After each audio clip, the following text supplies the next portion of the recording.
Pigs are out full force. Already.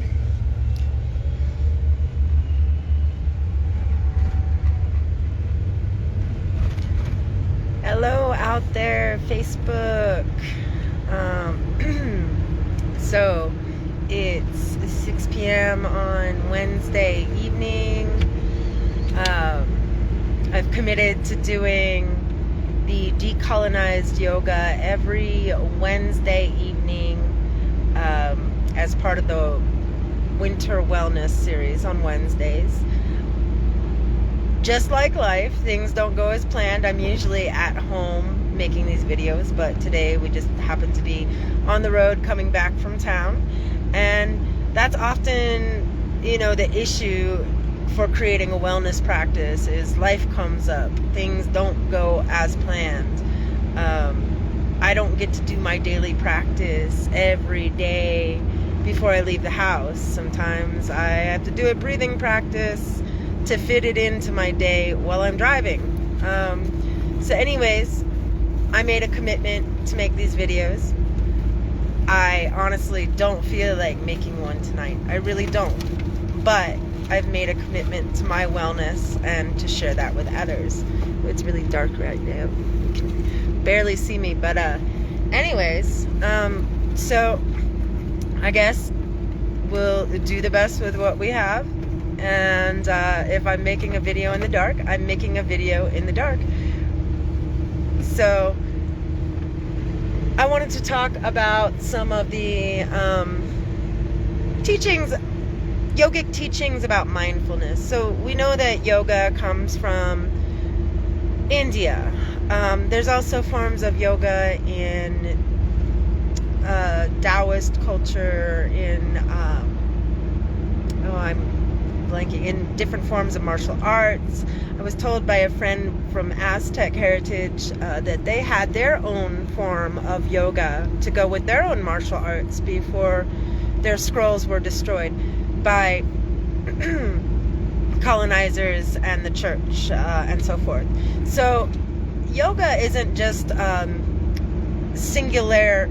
It doesn't just singularly belong to one culture, I guess is what I'm trying to say.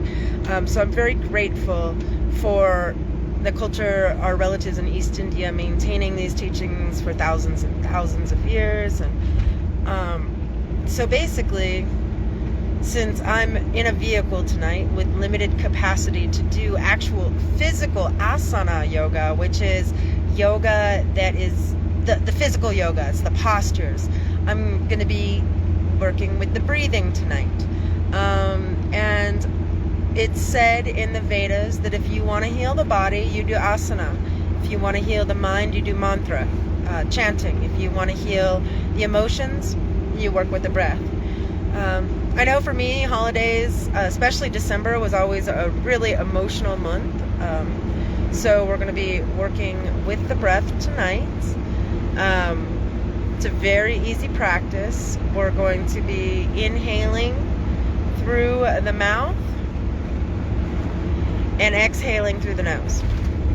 But when we inhale, the mouth has to be either like a straw, or you can stick your tongue out and make your tongue like a taco if you're able to do that. If you have the genetics to do that, that's how you do the inhale, through the curled tongue.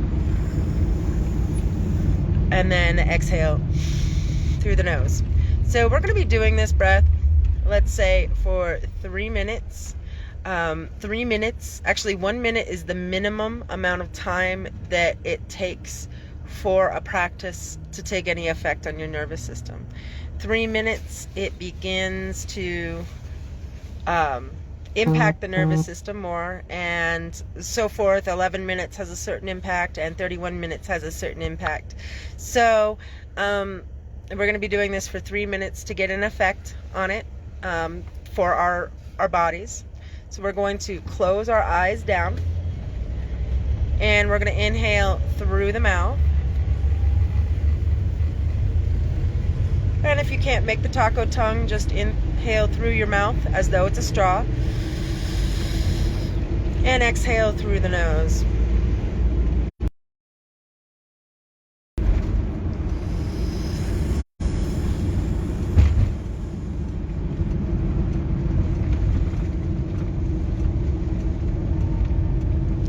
inhaling through the mouth.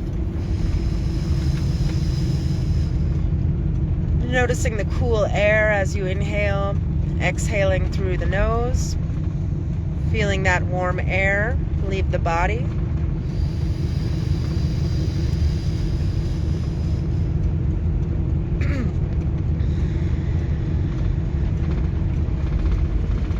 Bringing your mind to the present moment.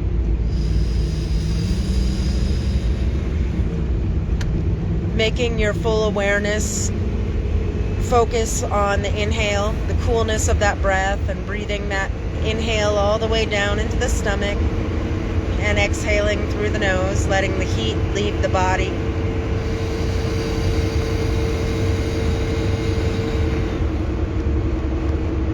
Inhaling through the mouth, feeling that coolness enter your body, exhaling through the nose.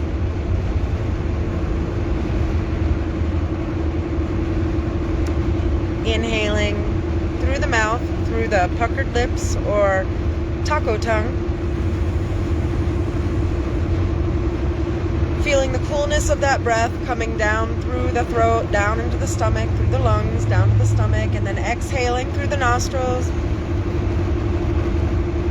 Feeling the heat leave the body.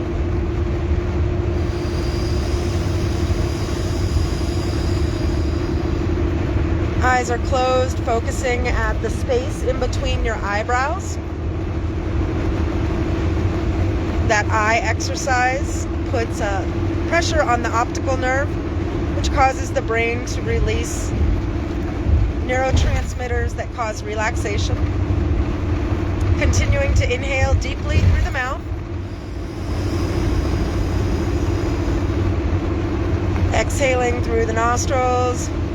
Feeling the heat leave the body.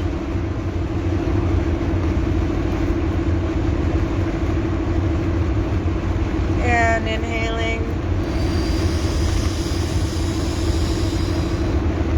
Suspending the breath for a moment. Exhaling through the nose.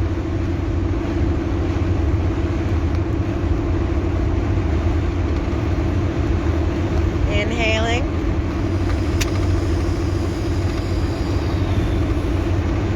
Long, deep inhale through the mouth, feeling that cool air go down the throat, through the lungs, down into the stomach. Exhaling through the nostrils, feeling that warm air leaving the body. Last breath, inhale deeply.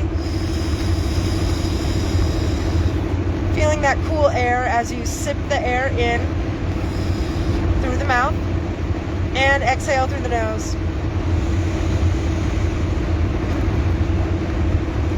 And just take a moment with your eyes closed and tune in to what's going on internally within yourself.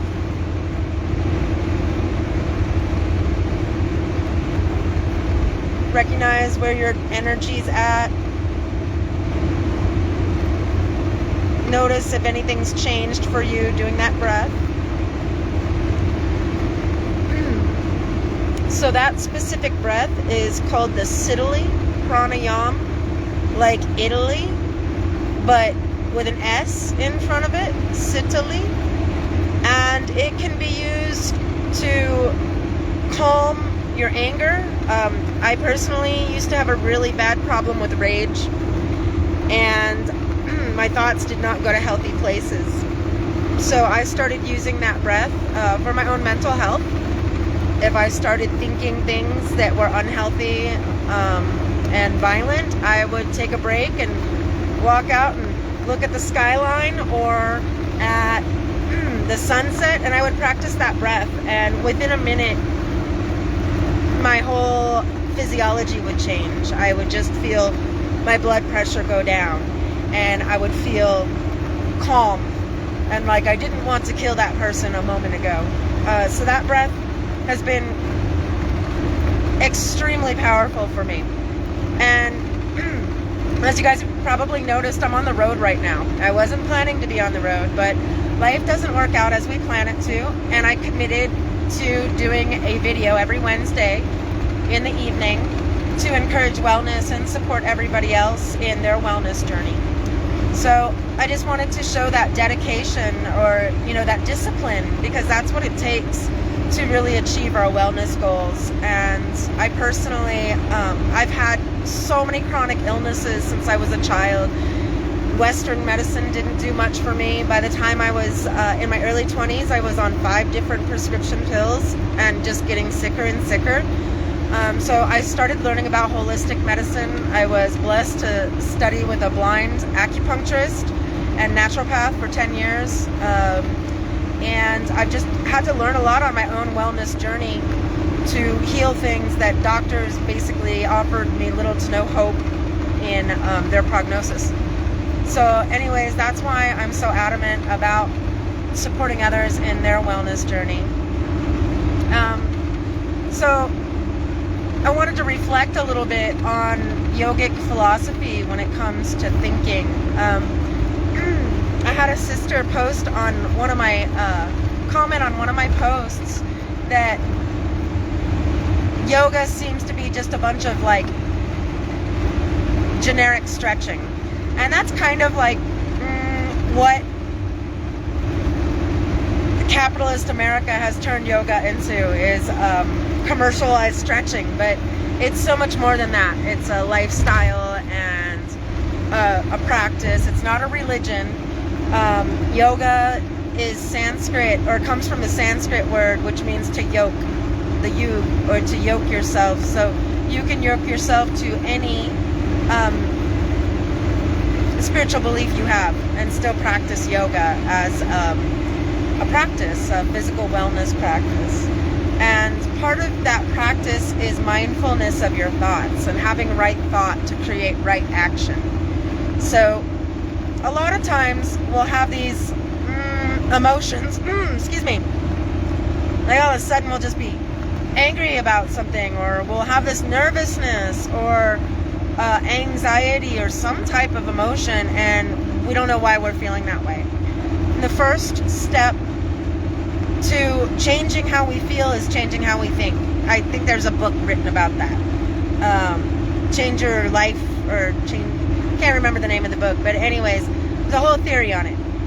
So if you start feeling a certain way you don't want to feel, slow down and take a moment to reflect on what you're thinking and what you were thinking right before that emotion came up.